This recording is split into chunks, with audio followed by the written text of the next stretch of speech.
Hi, everybody, and thanks for joining us for another episode of the PHNX Suns Podcast, brought to you by the DraftKings Sportsbook app, America's #1 sportsbook app.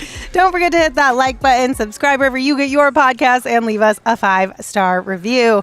I'm Lindsay Smith, and today I am joined by the whole squad. We've got Espo, we've got Saul Bookman. Hey, gentlemen, how are you? Fantastic. Doing great. The beers are flowing. Mm-hmm. The food is fantastic. It is. We even have adult hot chocolates out here at 4 Way to out me, jeez. Because baby Espo over there. I was about to say Listen. the same shit. It's just calling people babies all Saul's day. spicy as hell right I'm now. also about 5 hazy IPAs in. Let's fucking go. Things are getting All This I'm is gonna a good tell day. you, yeah, because out at Four Peaks is when we have the most fun. Like, it's just a blast out here. We're all having great beverages, delightful food. If you guys have not checked out Four Peaks Pub down in Tempe, highly recommend you do. We're going to be back out here the last Wednesday of February. So if you want to come hang out with us, by all means, put it in your calendar Also, now. it's a double beanie day. You got a beanie? I got a Fucking beanie. Go. I This is a first. I always forget that I have to PHNX wear Suns. headphones out here, and so I feel like my beanie's a little wonky today, but it is what it is. Also, just a reminder that the Super Bowl is around the corner, and you can enjoy a nice Four Peaks beverage during the game. But you do have to be 21 years or older, and we ask that you enjoy responsibly. What's A24? It's a production house. Yeah, it's a film distribution company. They're the ones that made Everything Everywhere All at Once. And Euphoria. Yeah. And a lot of cool things. Mhm. Yeah, they're pretty dope. All right, shall we talk some Suns basketball? Nah, we're all right. No, we're good. We're just going to talk about random film companies. So the Suns did have practice today, and we did get an update on Devin Booker, albeit it may not be the most fun update of all times, but we did get an update. Gerald, what did they tell us? Yeah, so today was the 4-week, exactly to the day of his 4-week reevaluation period. It's going to be another week. He's going to be reevaluated again a week from today. So that effectively rules him out for the Mavs game on Thursday, the game on Sunday, etc. But it does seem like in practice he's been ramping up a little bit based on the little that we've seen as far as his kind of individual workouts at the end of sessions. So I think by the end of this week, when we get a reevaluation, we should have more positive news and maybe a timeline on when he'll be back. So is this a reevaluation of the reevaluation, Yes. or did they not reevaluate him and they pushed it back a week, Jerry? I think they reevaluated Okay. him after the first. No, this is the reevaluation. The Okay, reevaluation. They evaluated, now they're Okay. reevaluating. Sounds good. And they will reevaluate further in a week. I just need the clarification because we know we won't get it from the Suns. So What's boy. happening? I am very confused, you guys. we'll reevaluate you next week and see how you're doing. Don't Okay. worry. So basically what you're saying is no Devin Booker in the near future. No Devin Booker for at least another week. Yeah. Which Okay. means Suns by 40 tomorrow against the Mavs. Dope, Oh, dope, boy. dope. Is Low key, hold on. Is anybody else surprised that the Mavs actually have the same exact record as the Suns right now? I was. No. When you told me that earlier, I was I surprised. was floored because, like, it felt like all these teams were so much further ahead of the Suns a week Why? ago, because they were in fourth place at one point. I know, you know? but like I said multiple times, Espo, I don't know if you listen to me on I the show, don't. We don't. It's not but I worth said, it. thanks, Lindsay. I appreciate that. No That hurts. hesitation. Espo I could take, but you, come on. Like nobody in the West is running away with anything whatsoever, and we were always in the thick of it, even through the midst of one of our worst stretches in years. Yeah, So- but Luke is an MVP. Sorry, I didn't. You're, Is your he, turn, though? Lindsay. I No, apologize. the reason why it's shocking is because, yes, we all are aware of that, but it doesn't feel like that when you're in the thick of dropping games like we were with the Suns. Mhm. It felt like we were just going to fall to the bottom of the basement, the bottom of the barrel, and never be able to climb our way out, even though we knew, because we had talked about it so many times, that the West is so wild right now that winning 4 games in a row would put you right back in the mix of it. It just didn't feel like that. Yeah. So that's why when you actually see the numbers, you put it on paper, it's like, wow. Facetiously, we were talking about Tank for Wembayama. Right. Like we weren't really serious about that. We were not, but there was a There was a certain section of portion fans- there was a that section- was serious, and that does bleed There was- into how you start to like perceive there things was a little bit. definite a section of fans that was like, blow it all up. Yep. Like, now listen, blow it all up is different than saying, hey, listen, anybody could be available for trade except for Devin Booker. Like, there is a difference there because you're trying to improve your team because you're trying to make a stretch run for the championship, right? As opposed to just blow it up and start from scratch and tank for Wembanyama. That's a completely different scenario. Those are two different categories. So the Suns have done. Listen, they've done a good job here in the last week of making sure that they win the games that they're supposed to. They surprised against the Grizzlies, and now they're right back in the thick of it, right back in the 6th spot. And if they win tomorrow against the Mavericks, you fucking Dallas Mavericks fans will never, ever hear the end of it. I promise you this. Oh, boy. We're starting early on this one, huh? Yeah, because we all know the value of one win against the Mavericks. Oh, man. Oh, we got 3 of them last year, sir. And then we all fell apart. Everyone in our chat is asking about all of the rumors and the notes that came out today on social media. So let's dive into that a little bit more. We'll start with what word we got from Woj and Baxter Holmes for ESPN. They reported that billionaire mortgage lender Mat Ishbia's purchase of a majority stake in the Phoenix Suns and Mercury at $4 billion valuation is expected to become official in the next 2 weeks, with Ishbia assuming control prior to the February 9th NBA trade deadline. This is great news. All around great news for all of us, for the team, for the organization, top to bottom. This is what we like to hear. How are you guys feeling about this? I love it. I love it, and I'm glad that this has been sped up to the point where Mat Ishbia can actually have an impact on this season. I feel like we kind of saw the tea leaves anyway, as we were talking about before the show. Mat Ishbia showing up to games doesn't – listen, that's the signal. That's the bat signal.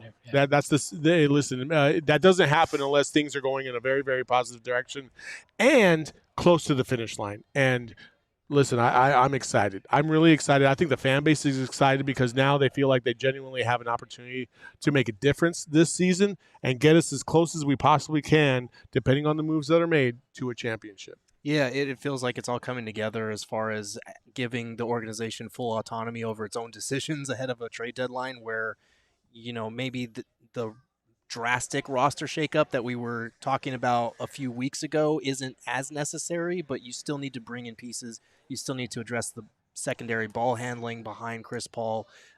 So they need to be able to make their own decisions, make their own trade, and live with the results. You bring in an owner and not have to go through all these different hoops just to get a deal approved. That's huge. You need to turn Jay Crowder's contract into something productive off your bench to batten down the hatches for a playoff run, because we've seen just 4 games move them drastically up the standings. This team has a real shot at home court advantage.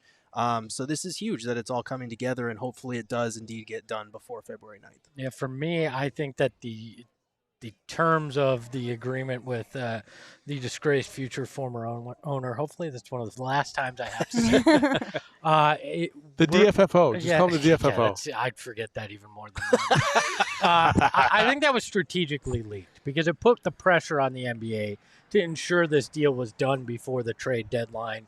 So there couldn't be the picture of, no, they handcuffed the Suns' ability to do anything this year. So this is something I think we felt over the last few weeks they were moving towards.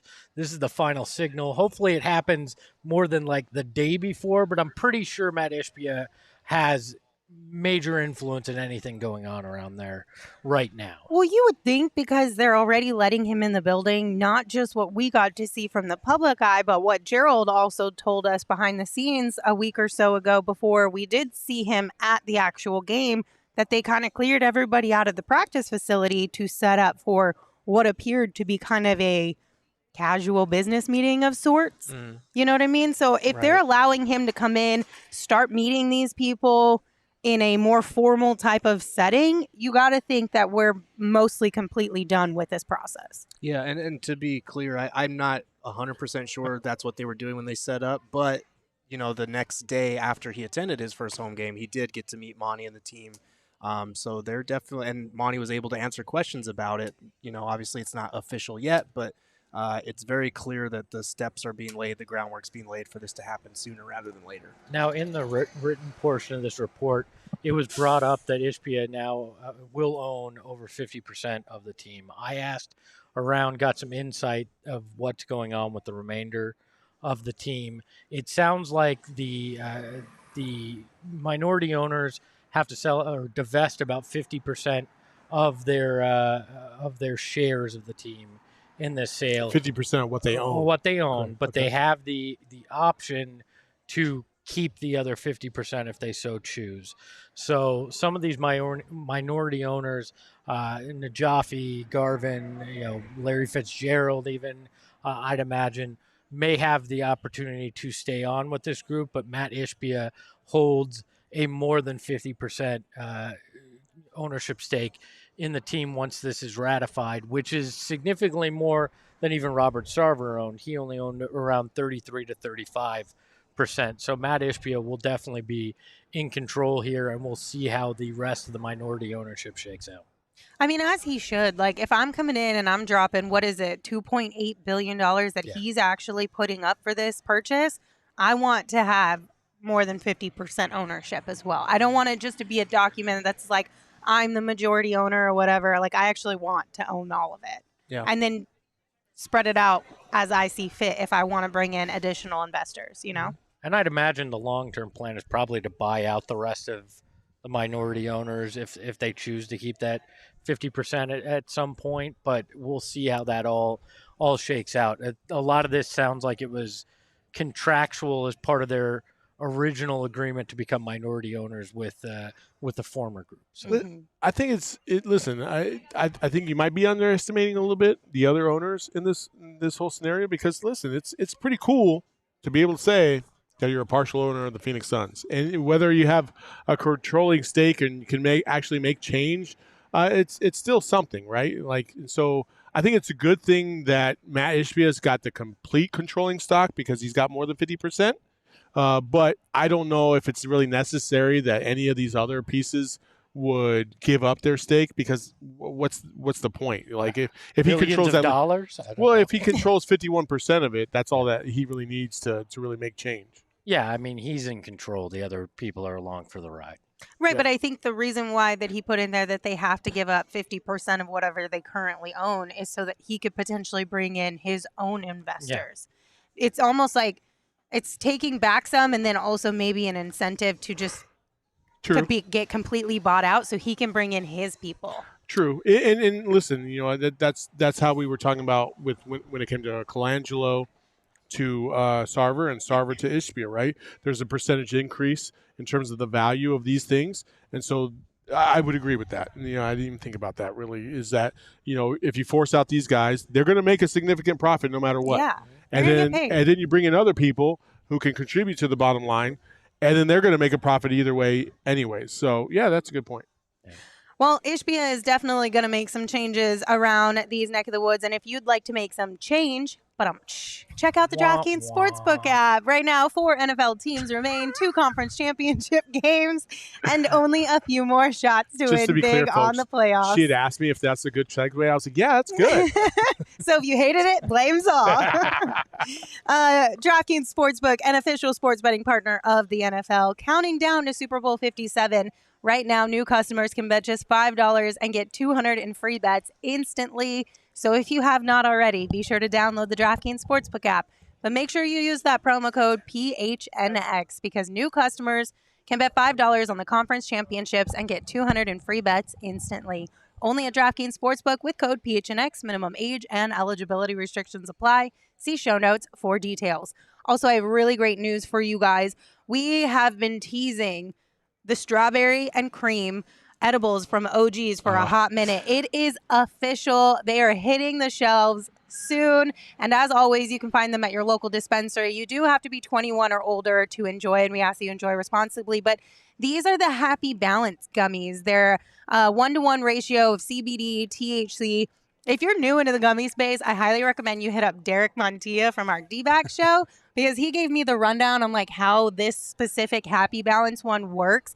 And he was like, when you combine the CBD and the THC, apparently the CBD kind of like low-key cancels out the THC, so you don't really feel funky, but you feel good, if that makes sense. It takes some of the aches away, but it gives you a nice, solid, like mellow high that makes you feel good, but doesn't take you to la la land. So it's great. The RSOs are a little bit different.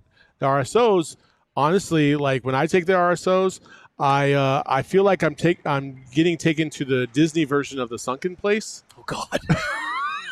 Whatever that looks like. It's night. It's fucking great. I don't know. The I don't know how else Disney to tell you. version. Oh my goodness. Because the Sunken Place Wow. on Get Out is not good. No. But this version is like, oh shit, am I on the fucking teacups right now, dog? This is fun. I don't even know. I'm going to go ask the mayor of Hightown, Derek Montilla, to give me the better description of that. No. Listen, you can firsthand experience it. And I've said this, folks. We are going to have a good time out in Vegas for the Summer League. And my man Espo is going to have a great time. And I'm going to document it the whole fucking time. I'm not going to any sunken place. I don't care if Disney owns it, whoever. I'm not going to a sunken place. All right. Sunken place, like you got to just switch up your marketing there. So that one I don't know hit in the way that you thought it was going the Disney to. version of the Sunken Place. Jesus, Yeah, what else do you want? No sunken place whatsoever. Like, let's just eliminate that one from the verbiage here. Anyway, some of those changes that we joked about with Mat Ishbia could potentially include a new general manager, a new president of basketball operations. Who knows? But word on the street from Bleacher Report is that people around Warriors GM Bob Myers believe he could become a free agent this summer. Apparently, the Wizards, Knicks, Suns, and Clippers are all monitoring the situation. So there's been a lot of theories around the fact that the two of these came out within a few hours of each other. How are you guys feeling? Bob Myers is going to be the next president of the Phoenix Suns. Oh boy. Of basketball operations? Let's fucking go. Listen, you can't go wrong with a guy that has literally won a national championship in college, and he's won 4 world championships with the Golden State Warriors.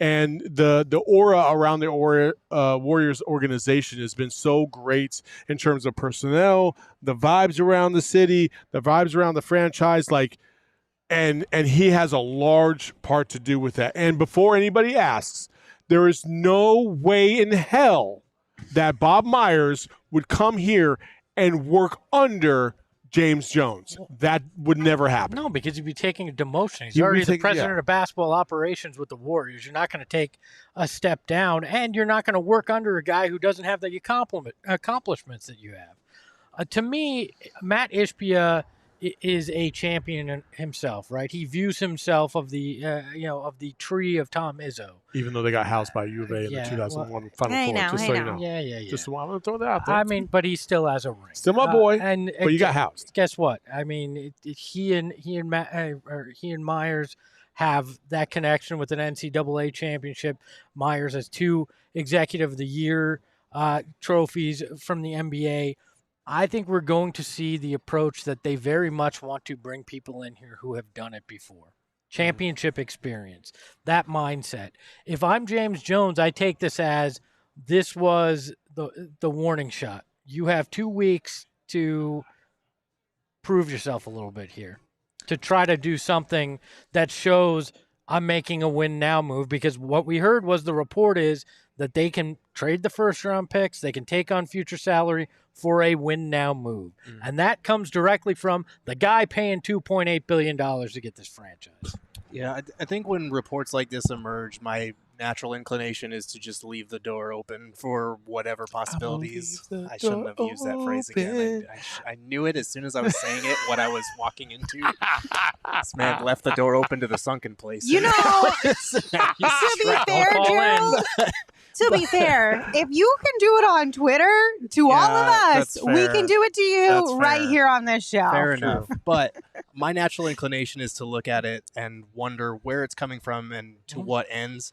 And I do think in this case, it could be a situation of Myers going for leverage. Like, it could be that he is leaking this information to give himself a leg up in negotiations with the Warriors because he's not happy with how he's paid and he feels he should be one of the top paid executives, which he should. But at the same time, Espo, we were talking about this before the show, and the fact that there were specific teams named, those could go up in smoke very quickly if there are specific team names and there's no water to it. Like, it doesn't hold water. So I don't know. I think it could be a case of he's naming teams that make sense as legitimate places he could go, like a big market like the Knicks, a team that could be looking for change like the Suns and is attractive and going through all these changes. And the Clippers, because of the hometown threat, he's a big LA guy.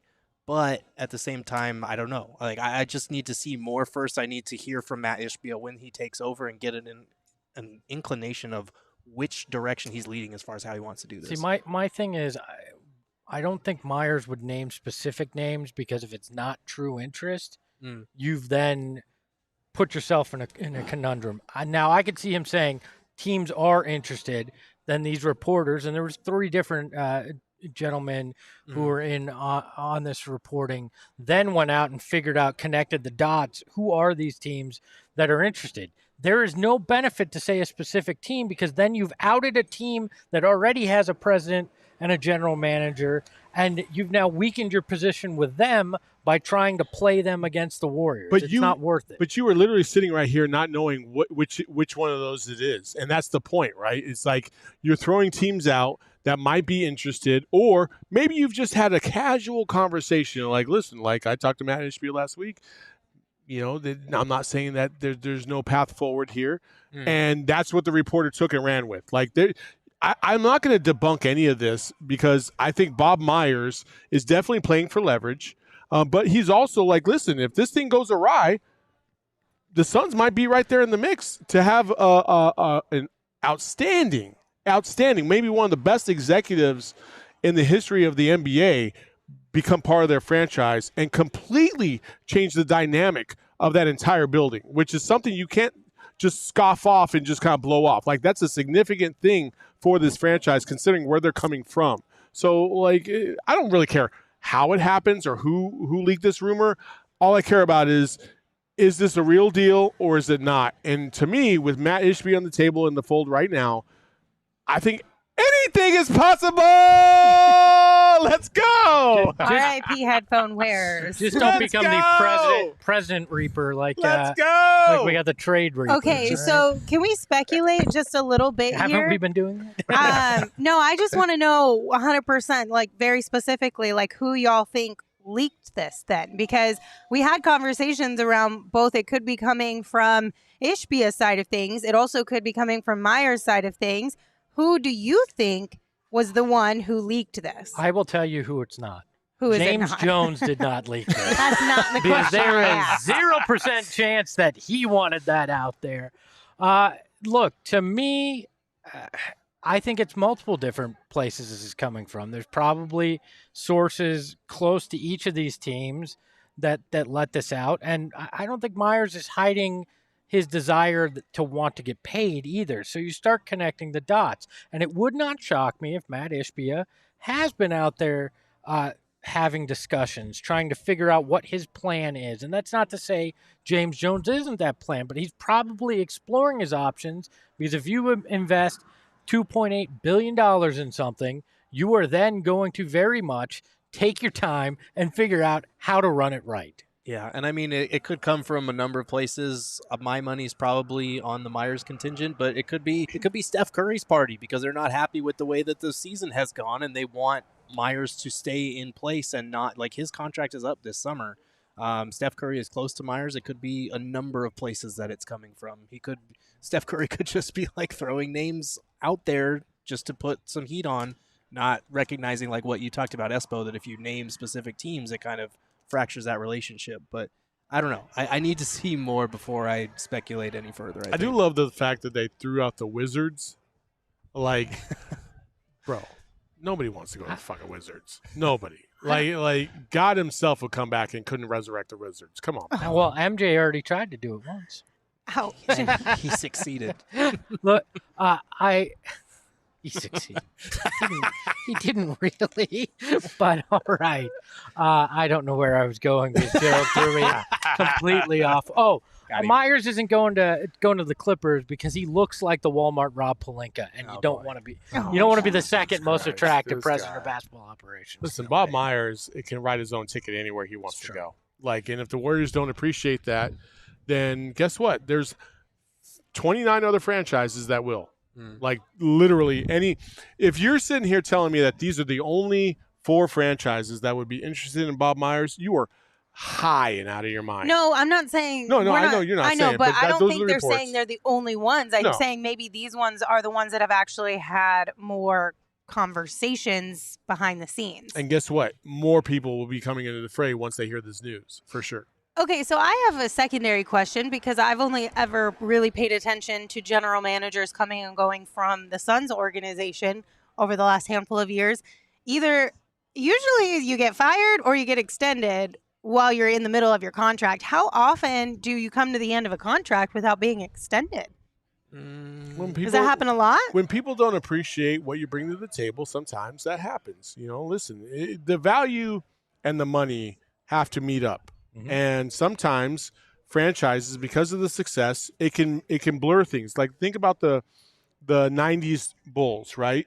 Jerry Reinsdorf and Jerry Krause, or Jerry Krause specifically, used to say like franchises win championships, not necessarily players. Motherfucker, it takes players to win championships, and you had the greatest one of all time. And you ran them off. Yeah, and you ran them all off, and they haven't won shit since.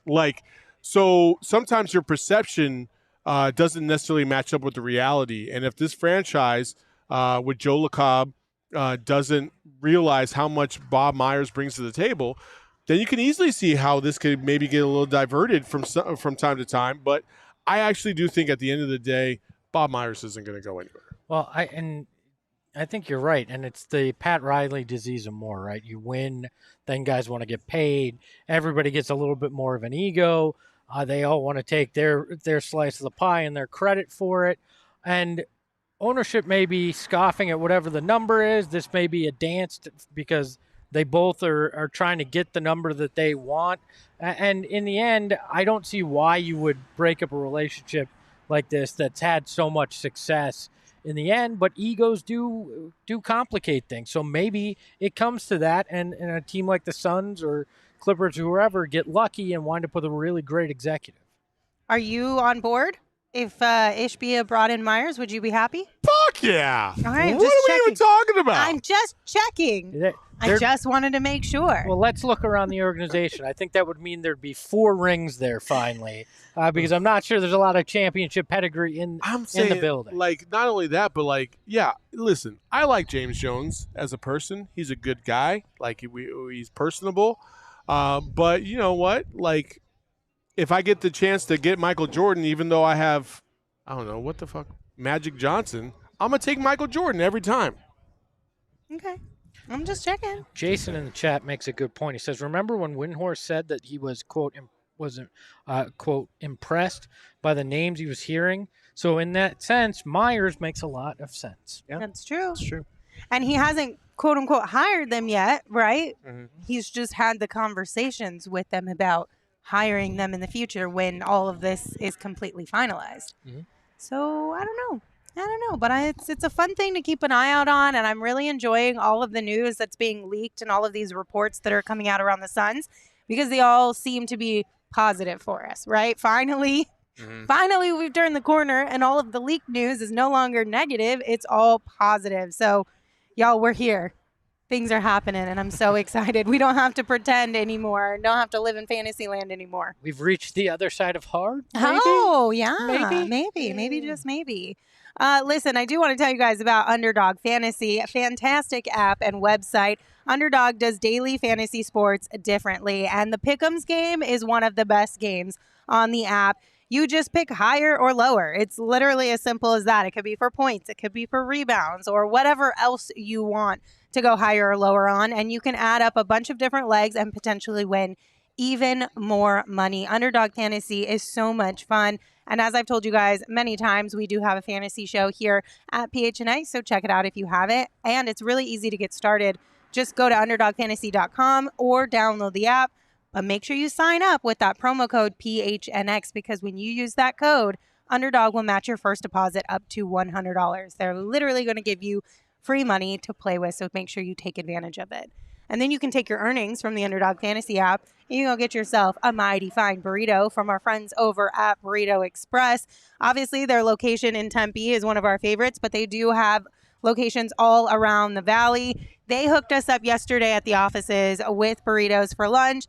And they're so good. Listen, there's a whole debacle going on in the PHNX offices around Burrito Express. Every time Burrito Express shows up. They get stolen. The burritos or the salsa, one of which someone always hoards one of them. They don't get stolen. They just get misplaced in somebody else's fucking house. Who takes That's how I salsa? describe stealing.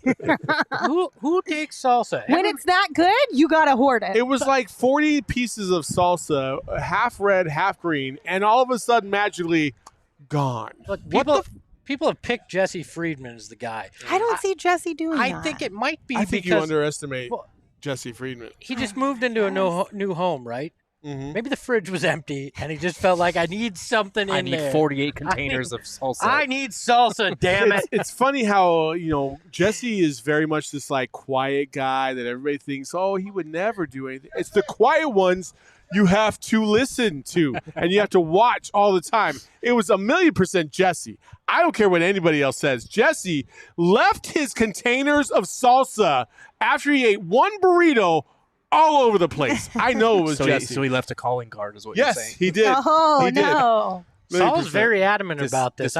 This wasn't a crime of passion. It was just a crime because he knew he could. Yes. I don't know. Yes. Saul is very passionate and loud about this. Maybe Saul stole it. It's and Saul, is trying to 100%. hide it. He's trying to divert everyone's attention to somebody else. Nobody expects the GM ever.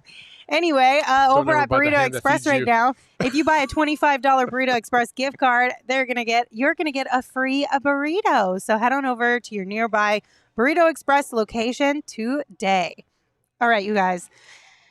This next topic, I don't know how we feel about it. When I sent it in the chat yesterday, Gerald goes, "Oh God." You know how I feel about it. Basically, Oh, what God. had happened was I was on Twitter yesterday, looking around on Suns Twitter, and Brett Usher at Usher NBA posed a thought-provoking suggestion around two players in Suns history. So this is what Brett said. Brett said, Chris Paul gets way more flack for never winning a finals than Steve Nash has ever gotten for never making a finals. It's always felt like a double standard with those two. Now, this sparked so many people weighing in with their opinions, so I want to hear all of your guys' opinions on this. You guys go first. Listen, Chris Paul has all the accolades. He's got more accolades than Steve Nash. Mm-hmm. I understand that.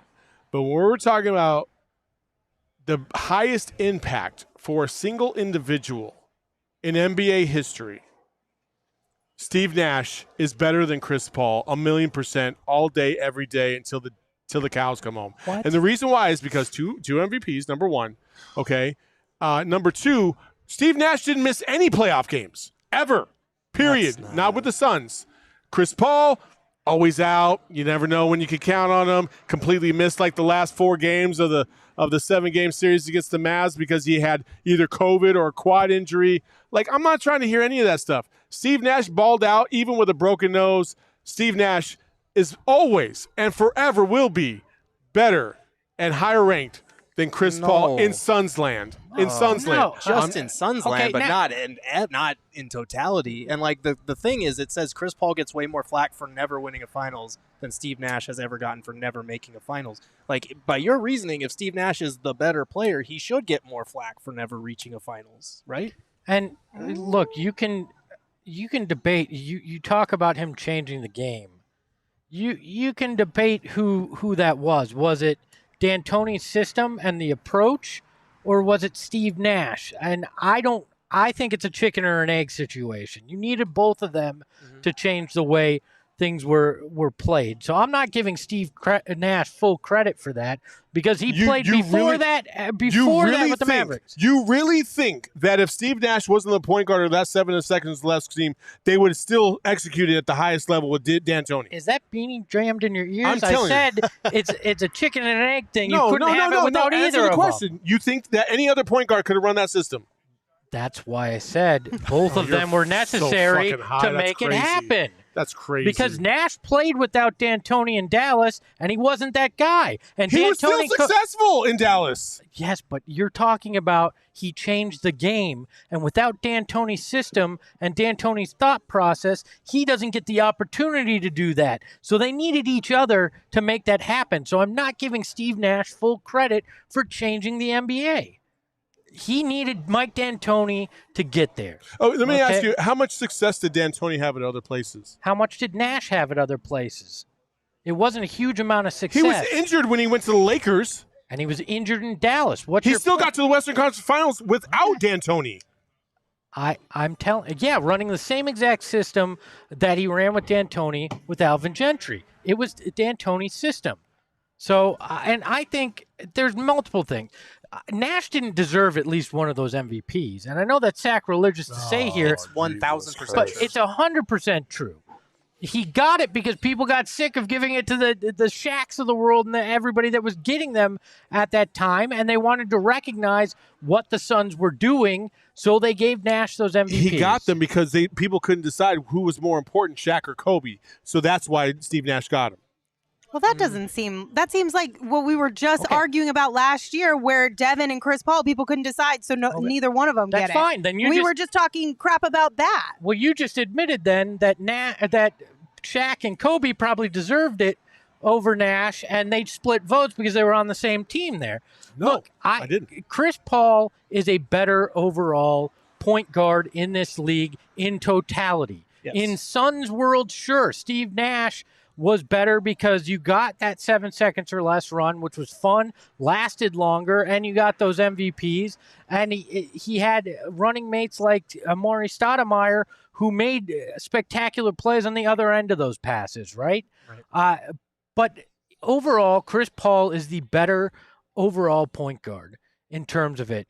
And I think that's part of why he gets more flack for not winning one, is because he is viewed as the overall better point guard in all this. And there's other factors that come into play with this too that we can get in at another time, but I think that it's definitely Chris Paul's getting it because he was the better player. Right, and I think Chris Paul is one of, I'd have to go through, but probably one of the 5 best players of all time to never win an MVP award. So when that happens, you are held to a higher standard.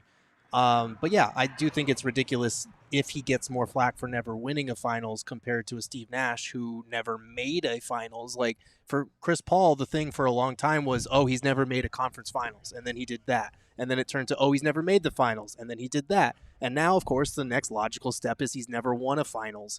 And we don't know if he will get to, because obviously his career is coming to an end. So I think it's just because he's held to a higher standard because he's ahead of Nash on that totem pole. But yeah, that is a little ridiculous that he gets more flack for never breaking through and winning a title versus a guy like Nash who never even got to try to win a title in the finals. I don't think it's necessarily that he gets flack for not making the finals. To me, it's the flack that you just don't know what to expect from Chris Paul. And now? Of course, yeah. He's always 38. been, bro. His entire career, he has had moments where he's just been injured throughout the fucking season or but playoffs. that doesn't mean you don't know what to expect from him. When he's on the court, you're getting one of the best point guards to ever play. Really, except for this year. Tell me this 7-game series. How awesome was Chris Paul when he was on the court? He was injured. How do you know that? He didn't say he was injured. Do you not remember the New Orleans Orleans He told us that series? afterwards. He did it. Yes, Yeah, he did. So he shouldn't have been out there, which means he's costing his team fucking games. Nash did that too. Oh my God. Nash did that too. Nash admitted he should have shot more, which cost him his team games. But he wasn't injured. Nash was perpetually injured with his back injury. And he still fucking played like a fucking champ. I can't wait to take a That's screenshot funny of this since right he now. never was a champ, either Western Conference Pacific or Division NBA. champions count too. Espo.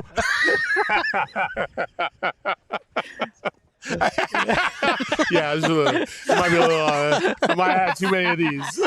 Here in the chat said, Saul, you're in public, bro. LMAO. Anyway, Gerald, do you want to have a conversation about this? Should we just hang out back here? Yeah, You want to hang we'll out just- back here? My cord doesn't go that far. Oh, but sorry. Listen, like at the end of the day, I do think Chris Paul gets way more flack than Steve Nash does. But I think a lot of it comes from the fact that people just love to hate. And if you have a player who does anything that could be close to considered like scummy or whatever, and Chris Paul has done some, like, people, have talked about how he's had some cheap shots and things like that throughout his career. Right. There is a group of fans, NBA fans in general, who are going to hate Chris Paul for that alone. Yeah. And you're going to get more flack from those type of people because the people who just dislike a player are the loudest people in the room all the time. And then Steve Nash, especially in the Suns world, Steve Nash is so highly revered. Yeah. Right? Like, he came in and he gave us something that we had been missing for a really long time. He took us from the bottom, now we're here. Yes, and that's fantastic, but you can still have a conversation around the fact that Steve Nash did not accomplish the ultimate goal. Chris Paul has also not accomplished the ultimate goal, but when we're talking about ranking, I guess that's where it gets a little more gray. I just got to say this, okay? There's two egregious errors with this conversation about Steve Nash not getting to the finals. One, it took a fucking FBI investigation to prove that games were being shaded against the Suns. And number two, a stupid ass ruling against fucking Amari Stoudemire and Boris Diaw also cost him an opportunity to get to finals. He could have been to 2 NBA finals and probably won 1 championship if it were the fucking NBA getting in the way and their stupid ass refs. Could have, should have, would have, and two words for you. Espo. Two I don't words want to for hear you. this shit. See, Scott Foster. My thing is, these are all things that are out of your control. Like, you cannot control when your quad gives out on you when you're with the Rockets and you have your best shot at a title and you miss the 2 games when you have the Warriors on the ropes. When you're made out of paper mache, of course, you can't control but that. that's he's not, though. He's lasted 18 years in the NBA. Tell me, when did he just come back from injury? Oh, my God. He's 37. And look at what he's doing in those last 2 games. Against the Hornets, Lindsay. Who cares? He's still 37. doing it. I'm 31. I got off my couch wrong, and I'm, like, sore for a day. Like, I'm those saying 2 this guy games put us takes back in the mix. immaculate care of his body. And I will say with Steve Nash, there was a lot of stuff that was out of his control, and that's why I hate this conversation, because it disparages 2 all-time great Suns. But, yeah, like, if we're going to hold people to different standards, okay, I get that. But Nash never making a finals is more unfortunate in my book than Chris never winning one. I think it's interesting, too, that Barkley, another Suns great, gets more crap than any player ever about not winning a title. Like, I agree, that's egregious. And he's one of the, I mean, he's the greatest power forward to play in my books. I mean, you can argue Tim Duncan if you want to call him a power forward, but he catches more heat than anybody ever. And it's crazy to me, the disparity between the heat he takes, the heat Nash takes, or lack of heat that Nash takes, and the heat that Chris Paul takes. It's just, it's a very weird thing. And I wonder if part of it's because Nash always felt like the underdog. He felt like the guy that probably shouldn't be doing what he was doing, and that those Suns teams felt like the outlier, like they shouldn't be doing what they're accomplishing out there, that it felt more like a circus act than a real team that was contending at times to other people. Like, it was like, oh, everybody thought that those Suns were my second favorite NBA team because they were just insane to watch, right? Right. They were fun. Steve Nash was like the most likable, nice, friendly Canadian that everyone could connect with, and the Suns teams were that fun team that a lot of people around that time liked to watch. Chris Paul held to a higher standard because he had been great for so long, because he had been on so many teams, and because, like Lindsay mentioned, like some of the cheap shots, some of the things with teammates and whatnot, like those are things that skew his public perception in a certain way, and so there's more pressure on him to win because he was a better player, because of that negative stuff. And so now he's later in his career, and that pressure is even heightened even more. So I think that's probably part of it. At the end of the day, I think that these type of exercises, these conversations around players remind us that you can love players for what they were able to accomplish throughout their careers and still celebrate all of those accomplishments without being like, well, he didn't do this. Right. Or he didn't do that. And unfortunately, like you brought up Charles Barkley, like that's a conversation, that's a ranking for fans in sports in general. If you don't win the ultimate goal, the championship, then you're looked at as less than somebody else who was able to win a championship But at the end of the day, I don't think that's a fair assessment of an entire career of these athletes. It's not fair. Does it make a little bit of difference when you're ranking them? Maybe. So, but it also kind of just depends on the player, too. I'd agree with that because if Chris Paul somehow was to win a championship this year, you're going to sit there and tell me that Chris Paul was better than Steve Nash was at the height of the peak of either one of their careers. Yes. Like 100%. Yeah. why? Peak 'Cause he Chris was. Paul was a better player. No, that's all what. around. No. You're not listening to what I'm saying. Chris Paul this year, if he wins a championship, is better than the No. peak of No. Chris Paul No. or Steve Nash. No, but back I then. don't think that That's was the what I'm saying. conversation. No. I'm just saying, like, that's why this argument is stupid, is because championships don't necessarily mean everything. Like Charles Barkley, to your point, to me, Charles Barkley is the best power forward of all time. Yeah, you could throw in Tim Duncan, but Tim Duncan also had two other Hall of Famers that was playing with alongside him the entire time. And he was 6'11". Barkley was and a Hall of 6'4". Fame coach. Yeah. Like, I don't like that argument that championships mean everything. But to me, Steve Nash is the greatest point guard in the Suns' history of all time. Well, I see that's a different argument. I agree. Steve Nash is the greatest Suns point guard of all time.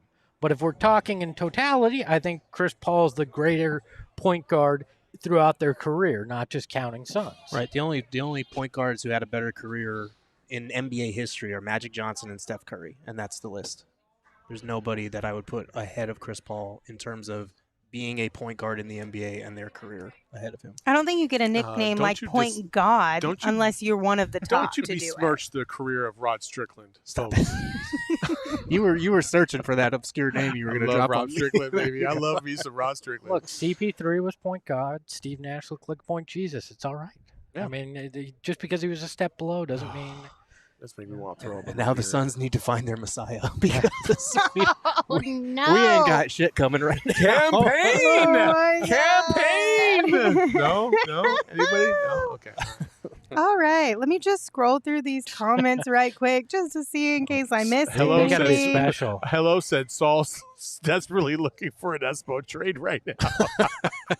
Y'all out of control today. But this is fun sports conversations, right? This is the type of thing that you get to round with your friends. You have a few beers.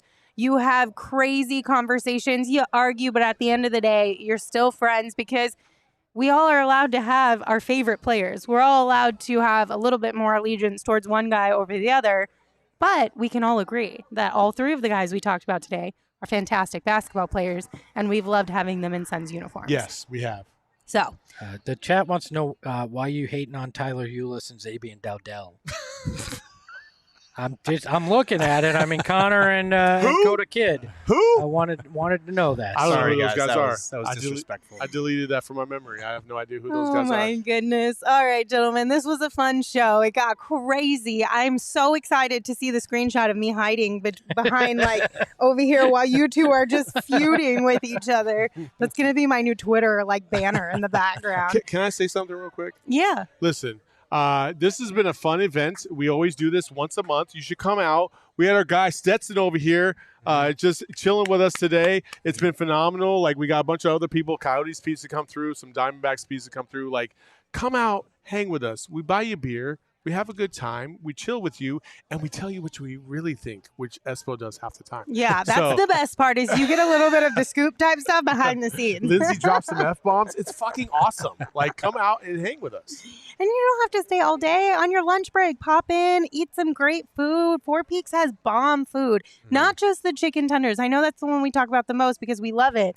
But they also have other things as well, like burgers and pizzas and things of that nature that are also equally delightful. I had So, their French dip, which was spectacular. ooh, Okay. nice. Very good. Very good. So we'll see you guys out here at Four Peaks the last Wednesday of February. So you have a whole ass month to plan ahead. So no excuses, you guys. But thank you for joining us today. We appreciate you as always. We will have a pregame and a postgame show for you tomorrow. So plan to come hang out with us. And until then, you can follow me on Twitter at LindsaySmithAZ.